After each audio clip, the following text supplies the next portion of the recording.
भरधाव ट्रकने दिलेल्या धडकेत मागच्या चाकाखाली चिरडलं गेल्यामुळे उमद्या पत्रकाराचं निधन झालं. मूळ धुळे जिल्ह्यातील बोरकोंडा येथील रहिवासी असलेला आणि सध्या मुंबईत निवासी असलेल्या हर्षल बदाने पाटील याला अपघातात आपला जीव गमावा लागला.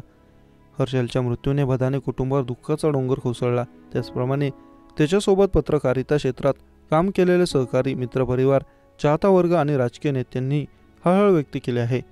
प्रत्येकाच्या मदतीला धावून जाणारा लाडका भाऊ हरपल्याने सर्वच शोकसागरात बुडाले. अनेक जणांनी सोशल मीडियाच्या माध्यमातून आपल्या भावनांना वाट मोकळी करून दिली आहे. हर्षल बदाने पाटील हा धुळे जिल्ह्यातील बोरकोंडा येथे आपल्या गावी गेला होता. यावेळी तो धुळे शहरात कामानिमित्त गेला होता. सोमवारी सायंकाळी बोरकोंडा गावी परत जात असताना रस्त्याच्या कडेला त्याची गाडी उभी होती. त्याचवेळी समोरून भरधाव वेगात आलेल्या ट्रकने त्यांच्या वाहनाला उडवले. यावेळी हर्षलने स्वतःला वाचवण्यासाठी कारमधून उडी मारण्याचा प्रयत्न केला, परंतु ट्रकच्या मागील चाकाखाली येऊन त्याचं जागीच निधन झाल्याची माहिती आहे. इतकंच नाही तर छत्रपती शिवाजी महाराजांच्या पुतळ्याजवळ रस्त्याचे काम सुरू असताना त्या ठिकाणी एका दुचाकीला उडवत त्याच ठिकाणी हा ट्रक जाऊन थांबला. हर्षलच्या पश्चात आई, वडील, पत्नी असा परिवार आहे. अवघ्या 3.5 वर्षांपूर्वी त्याचा विवाह झाला होता.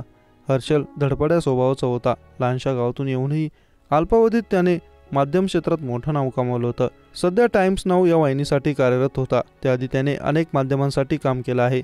त्यानं दीपारंभ हा दिवाळी विशेष अंकही संपादित केला होता. हर्षलच्या मृत्यूनंतर त्याच्या मित्रांनी सोशल मीडियावरून आपल्या दुःखाला वाट मोकळी करून दिली. अमोल शिंदे नामक हर्षलच्या मित्रांनी लिहिलेली पोस्ट चटका लावून जाणार आहे.